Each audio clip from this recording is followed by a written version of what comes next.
ऐतिहासिक घटना है कि हिमाचल प्रदेश किसी सरकार का बजट सत्र का पहला दिन और पहले दिन ही ऐसी नौबत आ जाए कि विपक्ष को वॉकआउट करना पड़ जाए।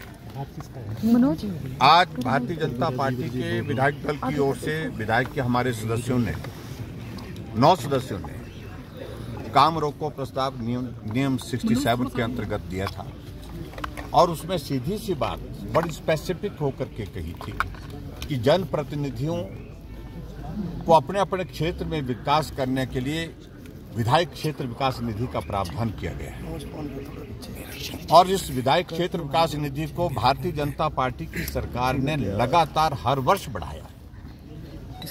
1 करोड़ से इसको बढ़ा करके इसको 2 करोड़ तक पहुंचाया और अभी चुनाव से पहले भारतीय जनता पार्टी की सरकार ने विधायक क्षेत्र विकास निधि के माध्यम से विकास में कोई दिक्कत ना हो, कठिनाई ना हो, हमने 3 किस्तें यानी कि 1.5 करोड़ रुपए जारी कर दिया था। अंतिम किस्त हमेशा चुनाव के परिणाम आने के पश्चात जारी होती है। अंतिम किस्त तो 50 लाख रुपए की जो जारी करनी थी उसका हम इंतजार करते रहे।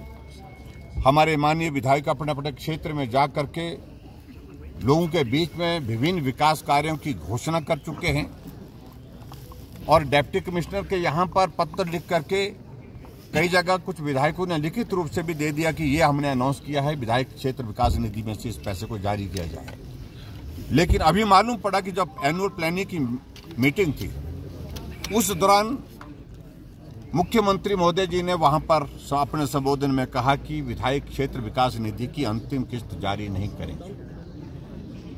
हम सोच रहे थे कि उन्होंने कहा है शायद कुछ वक्त बाद इस पर पुनः विचार करेंगे, लेकिन आज फिर से जब जवाब दिया गया तो उस जवाब में भी उन्होंने यही कहा कि अगर रेवेन्यू में बढ़ोतरी होगी तो हम इस पर विचार करेंगे। विचार करने का सवाल ही पैदा नहीं। और हमेशा मुख्यमंत्री जी बार बार हर जगह पूरे प्रदेश में कह रहे हैं कि बजट प्रावधान नहीं, बजट प्रावधान नहीं।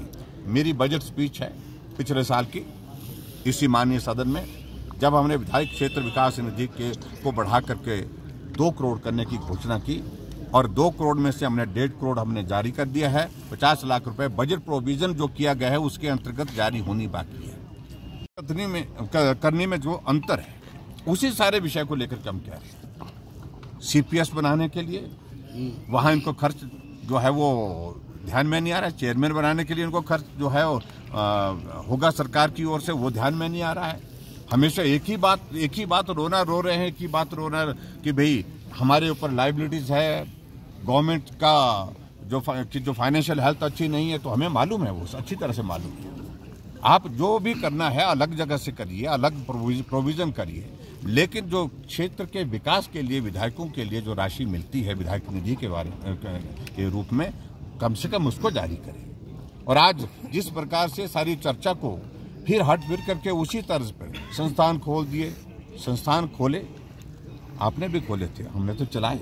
आपने तो संस्थान खोलने जो 6-6 महीने 8-8 महीने से चले हुए संस्थान वो बंद किए। इसलिए वर्तमान सरकार जिस प्रकार से काम करने का अपना तरीका अख्तियार किए हुए हैं, यही कारण है कि 3 महीने के अंदर परिस्थिति ऐसी बन गई कि हजारों की संख्या में लोग सड़कों पर आ गए। सरकार के खिलाफ चारों तरफ रोष है और भयंकर आक्रोश है। और यहीं तक नहीं, ये आक्रोश कांग्रेस पार्टी के विधायकों के बीच में भी है, उनके विधायकों में भी है। उनकी ही पार्टी के एक वरिष्ठ विधायक ने लिख करके दे दिया अपनी पार्टी के अध्यक्षा को, और मुख्यमंत्री के बारे में उन्होंने क्या कहा मैं उस बारे में कहने नहीं चाह रहा। ये परिस्थिति 3 महीने के अंदर आ गई। तो चारों तरफ एक निराशा का माहौल है और विपक्ष की एक भूमिका है, और विपक्ष की भूमिका है कि जहां भी जन विरोधी निर्णय होगा, जो भी निर्णय जनहित में नहीं होगा, हम उसके लिए विधानसभा के अंदर भी अपनी आवाज बुलंद करेंगे, हम उसके लिए अपनी आवाज विधानसभा के बाहर भी बुलंद करेंगे। इसलिए आज हमने जो नियम 67 के अंतर्गत जो प्रस्ताव दिया था, काम रोको प्रस्ताव, हमने उस पर चर्चा मांगी थी।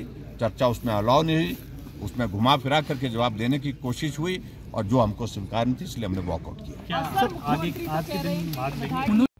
अगली 31 तारीख से पहले अगर वो पैसा अगर मिल करके जो है वो स्कीमों की सैंक्शन हो जाती है तो पैसा खर्च कर पाएंगे, नहीं तो वो पैसा जो है वो लैप्स हो जाता है। अगर उन्होंने रोका है तो कब तक रोका है, प्रश्न तो ये भी है। और रोकने की वजह क्या बनती है, कोई जस्टिफिकेशन क्या बनती है। और उनके विधायक भी मांग रहे हैं, उनके कांग्रेस के विधायक भी मांग रहे हैं कि विधायक क्षेत्र विकास निधि तो मिलनी चाहिए। तो मैं समझता हूं कि ये उचित नहीं। जो मुख्यमंत्री हमेशा जनप्रतिनिधियों के हक की बात कहते थे, जनप्रतिनिधियों के लिए बहुत सारी बातें कहते थे कि विधायकों के लिए ये होना चाहिए, वो होना चाहिए। उनका विकास करने का, क्योंकि चुना हुआ प्रतिनिधि है, उसकी जिम्मेदारी है, उसकी जवाबदेही है लोगों के बीच में। लोग हमको प्रस्ताव हर रोज देते हैं प्रस्ताव कि हमको इस स्कीम के लिए इतना पैसा दे दो, यहाँ रास्ता बनाना, यहाँ सड़क बनानी है, यहाँ पुली बनानी है, यहाँ स्कूल का भवन बनाना, या महिला मंडल बनना, यहाँ युवक मंडल बनना है। तो ऐसी परिस्थिति में सारी चीज़ों को रोकना वो उचित नहीं है। इसलिए हमारा विरोध है। विधायक निधि तुरंत जारी किया, हमारा आग्रह है। विधायक निधि से मैंने कहा कि ये गीत बहुत हो लिया। ये गीत आप गाते गाते सब, इनका सारा विधायक जिसको कुछ मालूम नहीं है फाइनेंस के बारे में, कुछ भी जानकारी नहीं अभी तक है बेचारे, वो भी यही गीत गा रहे हैं कि ऋण ले लिए। क्या उन्होंने हमको हिमाचल प्रदेश 2017 में ऋण मुक्त करके दिया था? क्या लाइबिलिटीज क्लियर करके दिया था?